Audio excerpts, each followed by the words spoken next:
Bonjour ou bonsoir à tous, c'est Enigmatique, je vous souhaite la bienvenue pour un nouvel épisode de Ni no Kuni 2 en compagnie de nos petits héros en mode chibi, Evans, qui est mi-homme, mi-mistigris, voire même mi-gruyère, et Roland, Roland dans sa tenue de protecteur, le cheveu noir, petite queue derrière, voilà, vous voyez, le petit truc là, qui est équipé, attention mesdames et messieurs, d'un pistolet standard de lumière, avec un design de cette tranche, plus puissant que le pistolet qu'il avait dans son monde où il y avait des gratte-ciel, etc. et où on pense que c'est plus évolué technologiquement.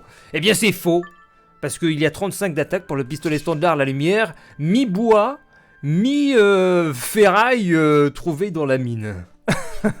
Il y a quelques incohérences dans ce game. Alors, objectif du jour, il faut sauver Shanti. Dirigez-vous vers la tanière des vouivres. Donc on y va tout de suite, on se dépêche, on va farmer en même temps un petit peu. On va se remettre dans le bain parce que je n'ai pas joué depuis 2 jours, j'ai pas eu le temps du tout. Et ça commence tout de suite avec une combat où on va fracasser du hamster vif. Toujours aussi mauvais, mais de ce que j'ai lu sur internet, la difficulté du jeu, ce n'est pas son point fort. Et c'est déjà une victoire en direct. Nous avons obtenu 10 florins. À gauche, quelque chose brille, on prend ça. La minimap en haut à droite nous indique quoi que par là. Et c'est quoi, il y a des mecs? Qu'est-ce que c'est que ces mecs? Eh vous là, je vous déconseille fortement d'aller par là-bas. C'est une zone bourrée d'un tas de barbares sanguinaires. Vous allez finir réduit en bouillie. Ils ont probablement raison, nous avons une affaire à régler de toute façon. Mais quelle confiance en toi, je croyais que tu voulais accompagner Evans dans l'établissement d'un royaume aux millions de sourires. Oh là là. Eh bien, nous allons aller de ce côté-là. Bon, on peut voir que nous sommes guidés dans ce jeu. Je ne sais pas quel est le public auquel il s'adresse. Est-ce que ça s'adresse aux enfants? Est-ce que ça s'adresse aux adultes? Est-ce que ça s'adresse à un public familial? Aucune idée. Je les éclate direct, les pieds à foudre là. Bon, je dirais que moi c'est plus pour les enfants quand même, du point de vue du design des personnages, du point de vue des dialogues, de tout cet univers, du mode chibi. Dans tous les cas, c'est bien adapté pour un enfant de bas âge qui voudrait s'essayer à un jeu de rôle. Comme on s'essayait, nous, quand nous étions petits. Si vous êtes nés en même temps que moi, on s'essayait à Final Fantasy VII, époque PlayStation. On s'essayait à quoi? Final Fantasy VIII aussi. Il y avait Skies of Arcadia. Excellent jeu d'ailleurs. Grandia 2 sur Dreamcast. Qu'est-ce que j'avais fait d'autre à l'époque? Il y avait aussi des jeux sur Saturn, des... Shining Force 3. Oh là là, ce jeu. J'étais déçu que les autres épisodes n'étaient pas sortis en France, parce qu'il y avait, je crois, 3 épisodes, et il n'y avait que l'épisode 1 qui était paru sur la Sega Saturn, en fin de vie, et les épisodes 2 et 3 n'ont jamais été traduits. Et c'est triste. Voilà. Alors je ne sais plus si c'était la suite de l'histoire ou pas dans les autres épisodes. Mais franchement, les musiques et tout dans Shining Force, c'était excellent. Et c'était en anglais. À l'époque, il fallait travailler son côté européen. On n'était pas cantonné au français. Et on gueulait pas vraiment si ce n'était pas français. Quand on y pense. On était habitués. On disait, ouais, chouette, le jeu est français. On disait pas, mais c'est quoi ce bordel? Le jeu, il est pas en français. C'est un scandale. En attendant, continuez à taper ces petits hamsters fous. Hop. Et pour fermer la parenthèse, vivement le remake de FF7, qu'on voit un peu ce qu'ils vont nous pondre entre modernisation graphique et adaptation du gameplay à la modernité. Qu'est-ce qu'on veut de nos jours en 2018, on veut du jeu rapide, du jeu où il y a une certaine frénésie. On a pu le voir dans Fallout 4, qui s'est bien différencié du Fallout 3 avec des ajouts comme le sprint, et malheureusement le tout action au détriment des choix scénaristiques. Mais la génération actuelle a applaudi tout ça. C'est bien dommage. C'est bien dommage, mais nous ne partons pas de la même base. C'est-à-dire que... Oh là là, il y en a qui n'ont pas connu justement les jeux d'avant. Toute cette évolution qu'on a eue. Et donc le jugement n'est pas du tout le même. Forcément, tu commences avec Fallout 4, tu dis c'est génial et tout si t'as pas connu les anciens.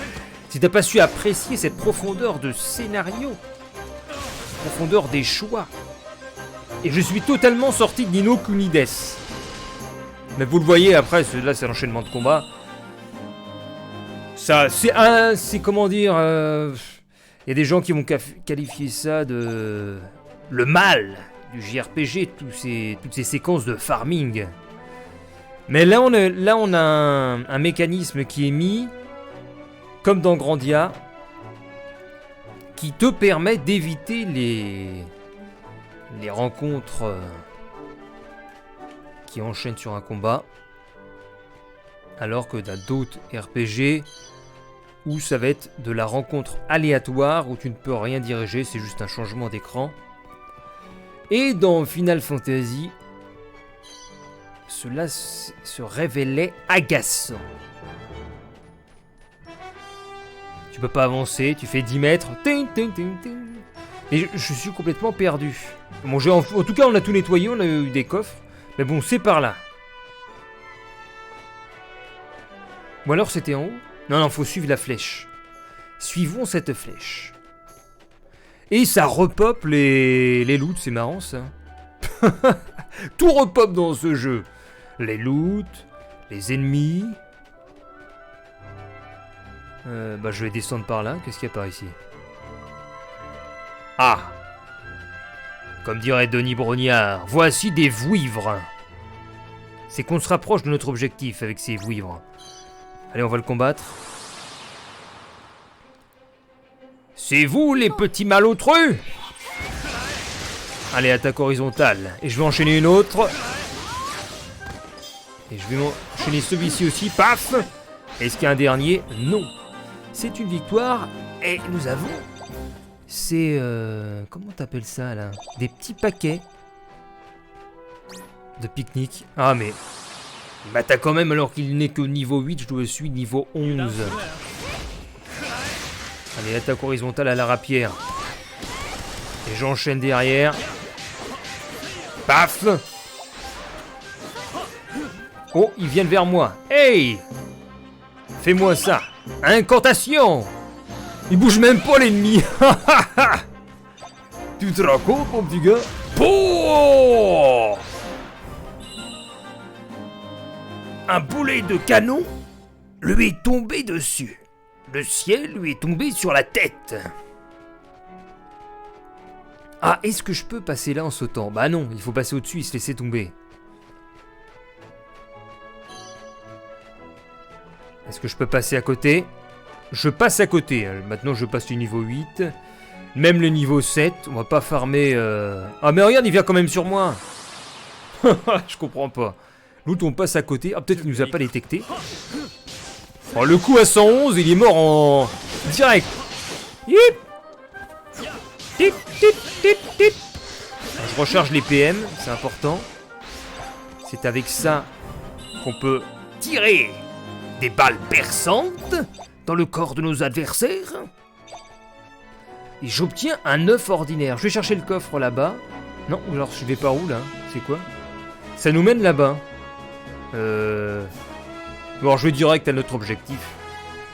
Allez, parce que on a déjà un niveau élevé par rapport à ce qu'on nous propose en challenge. Donc après tout...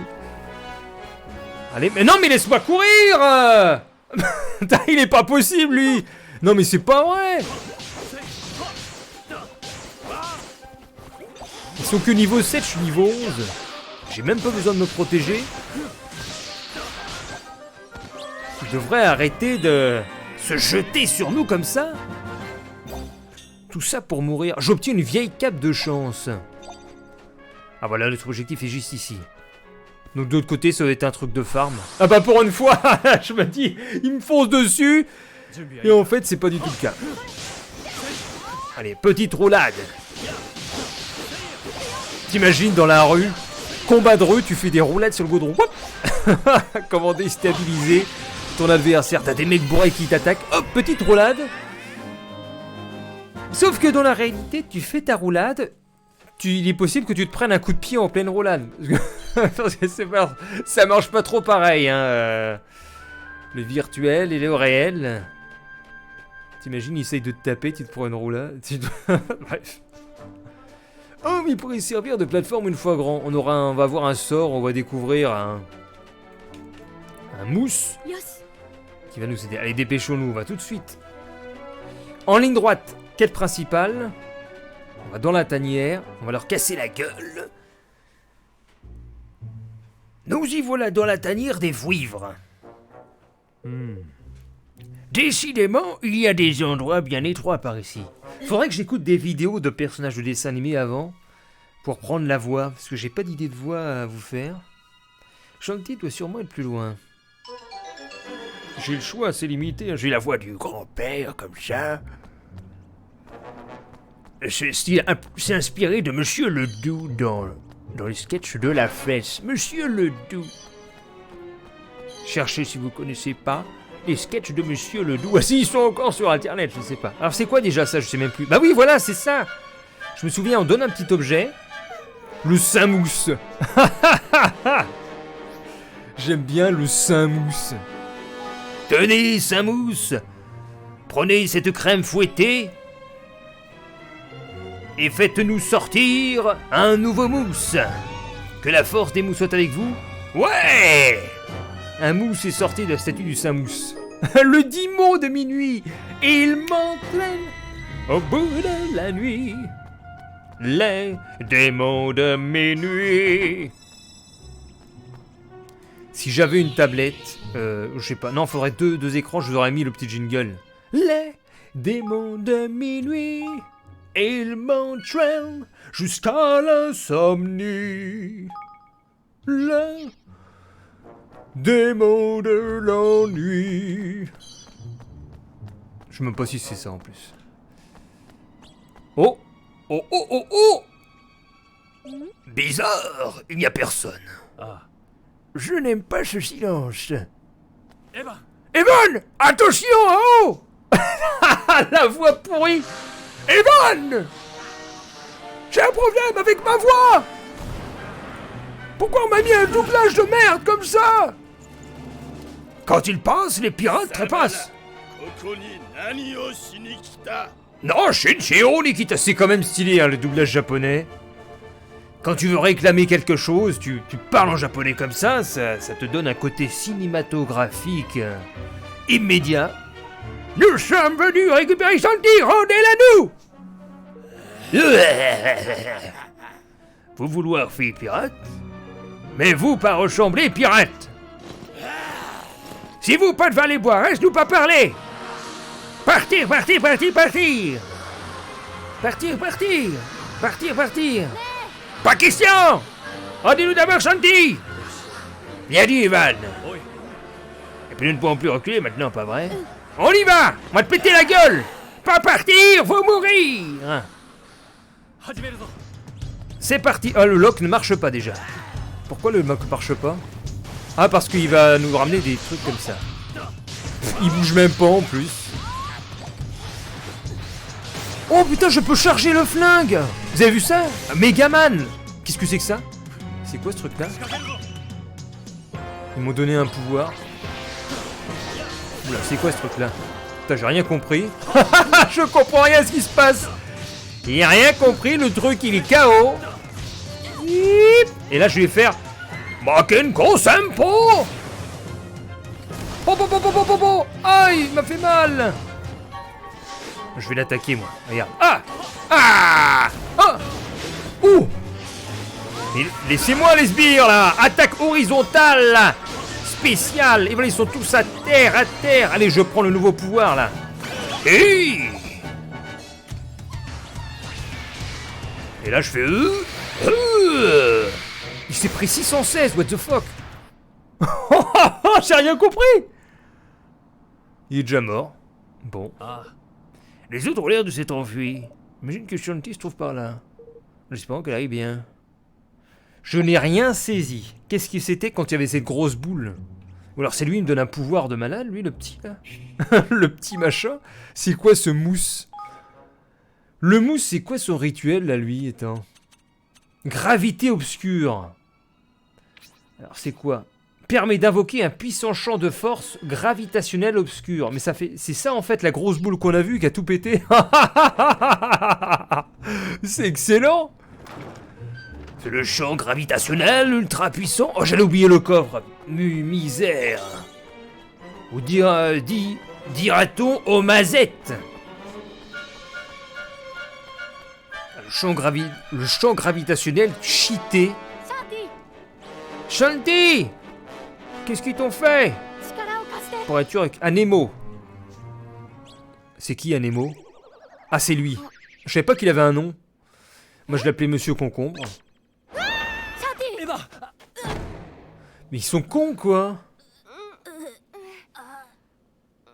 Putain, mais Roland...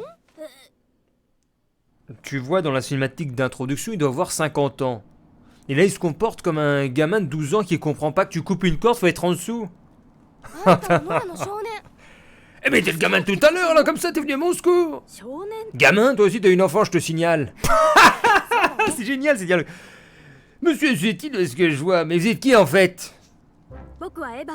Bah, je m'appelle Evan, je suis mi-mistigris, mi-humain, et j'ai des oreilles de renard. Et je suis Roland. Commentateur de matchs de football et président à mes heures perdues. Enfin, président mort. Alors, ah oui, il s'est pris une attaque, donc en tant que président, il n'est pas... il n'a pas connu le succès, en fait. Donc, aider Evan, c'est pas terrible. Il n'a pas la mi-horaire qu'il pourrait avoir. Quand j'ai plutôt, je dis, pas si intrépide. D'ailleurs, comme ça, c'est que vous êtes seul, il est où le boss? On a fait un marché. Il nous laisse traverser la vallée si on arrive à être ramené sain et sauf. Et j'étais sûr qu'il allait t'épargner. Sur le massot de mon père. Pas du tout en quoi on se ressemble. Mais si je te le dis, ça cet éclat dans tes yeux, des bords d'ambition.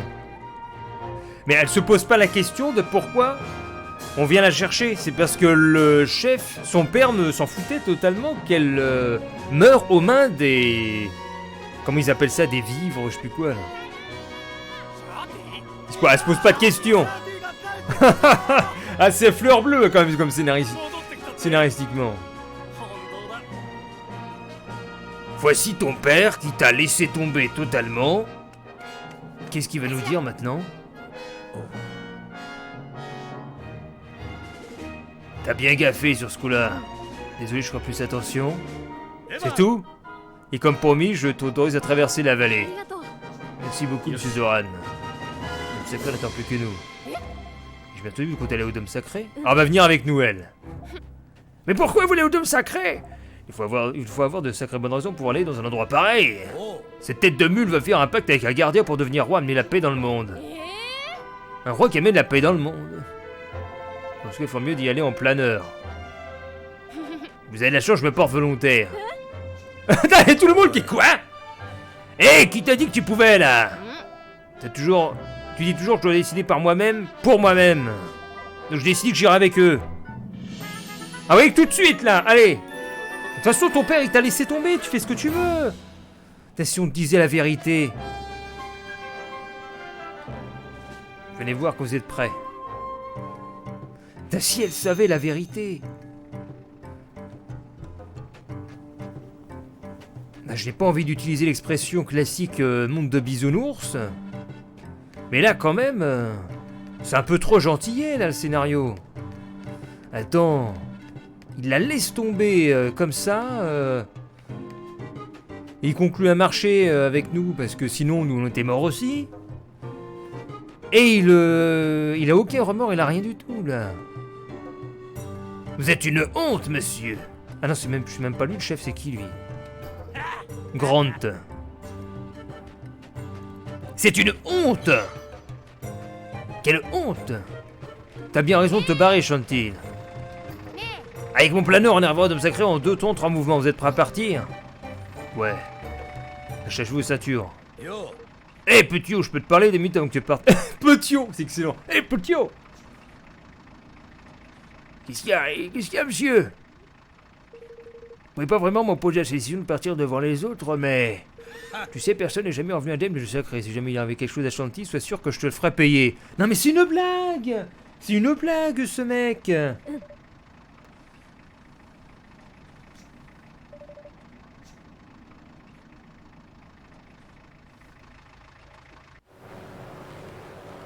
Oh, excellent.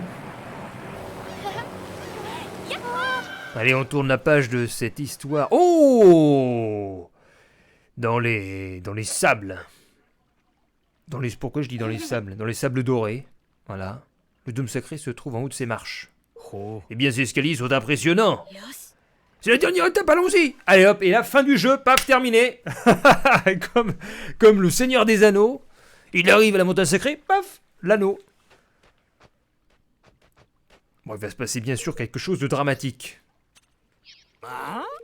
C'est quand vous voulez quand... Eh, mais attends, il y a des trucs dans l'eau. C'est-à-dire que tout à l'heure, enfin plus tard, on pourra aller dans l'eau, chercher quelque chose. Bon, alors qu'est-ce qui peut se passer de dramatique? Parce que bon, sinon ce serait la fin du jeu, on a le gardien. Je sais pas du tout. Qu'est-ce qui pourrait se passer? Parce que si on arrive à convaincre le gardien, je veux dire, le jeu il serait fini tout de suite. Donc il y a bien un problème qui va se dérouler. Peut-être qu'on va être devancé par quelqu'un. Ou alors il n'y aura plus de gardien. J'admets que là, j'espère être surpris par le scénario. On va voir ça et on monte, voilà, ces grandes marches vers ce dôme qui montre comme un totem au-dessus de l'entrée où on arrive. C'est pour mettre en avant le caractère sacré de ce lieu. Et le chargement passe et nous y voilà. C'est donc ici que nous allons conclure notre pacte avec le fameux gardien. Ouais, enfin j'imagine que ce sera pas si facile. Le dôme de lumière. Il y a des feux dans des vasques. Ou dans, comment t'appelles ça? Dans des chaudrons. Dans des chaudrons magiques. Et des flammes roses étaient vivaces. Alors on a comme un œuf là, un œuf inerte à l'aspect mécanique, entouré par un serpent aux gravures dorées, et même du relief. On va lire l'incantation, il va se mettre à vivre peut-être. Qu'est-ce que... Oh, ça s'allume. Êtes-vous à la recherche de la protection d'un gardien? Une statue qui parle? Mon nom est Ivan. Je suis ici pour recevoir la protection d'un gardien. La protection du gardien vous sera accordée une fois les épreuves de sagesse et de courage remportées. Seul le prétendant au titre de roi est autorisé à entrer dans les zones d'épreuve. Que les épreuves commencent, Yuke! J'ai confiance en toi, tu vas y arriver. Ah, il y va tout seul. Seul, nous allons y aller. Seul, nous allons diriger le petit. Donc, je ne sais pas trop quelles sont ses attaques à lui. On va peut-être mieux l'équiper s'il est tout seul, l'autre. Est-ce que j'ai ramassé quelque chose de mieux que ça? Non. Et en bâton de sorcier non plus. Bon, on va y aller tout de suite avec ça. Mais je sais pas quelles sont ses attaques spéciales. Je vais regarder. Il a quoi? Ah, peut-être que là, j'ai des trucs mieux. Ah, voilà, j'ai des bottes à clous. Non, on va mettre bottines... Non, mais c'est dommage, ça change pas au niveau du design. À quoi bon faire des... À quoi bon faire des superbes petites icônes comme ça à gauche d'items alors que ça ne change pas au niveau de l'apparence? C'est dommage. C'est des petits détails comme ça que... Tiens, on va mettre ça. qui font que, voilà, ce sera pas un jeu inoubliable. Enfin, pour ma part. Tu fais l'effort de modéliser ça. Hein, je n'ai pas vu ça depuis belle lurette, ça. Pourquoi? Où suis-je? Bienvenue à l'épreuve de de sagesse. Chaque histoire suit son propre cours. Saurez-vous deviner le cours de celle-ci? Ah bah nous allons essayer. Attention, revenir sur vos pas vous fera Sarah fatale. Ah bon? Surveillez sur le début de l'histoire. Inspectez le début du chapitre et sélectionnez commencer l'épreuve. Pour commencer, retracez ensuite le cours de l'histoire via les cercles magiques jusqu'à la fin du chapitre. Dans le cas où vous ne franchissez pas les cercles de meneur, il faudra recommencer le début en faisant bien attention à l'histoire. Il arrive que des roues se trouvent près des statues. Utilisez-les pour faire tourner les statues à 90 degrés. Si l'ordre de l'histoire est respecté, mais que vous ne réussissez pas l'épreuve, vérifiez que les statues soient tournées du bon côté. De plus, c'est bien attention au chemin que vous empruntez, car les dalles tombent une fois que vous marchez dessus. Oh la vache, attends, mais ça a l'air compliqué ce truc-là. Qu'est-ce que c'est que ça? Qu'est-ce que c'est que ce Beans? Eh bien, nous allons voir ça dans le prochain épisode. Allez, je vous donne rendez-vous dans l'épisode, je ne sais plus, c'est l'épisode numéro 7 sur Ni no Kuni 2 pour de l'énigme à la clé, retracer une histoire sur des dalles à la Fort Boyard. Allez, je vous dis à tout de suite ou à bientôt pour le prochain épisode et merci de l'avoir regardé jusqu'au bout malgré mes quelques complaintes et jugements en direct. Mais après tout, ne sommes-nous pas là pour juger un produit quand nous le testons? Allez, trêve de plaisanterie et d'images figées, rendez-vous dans le prochain épisode.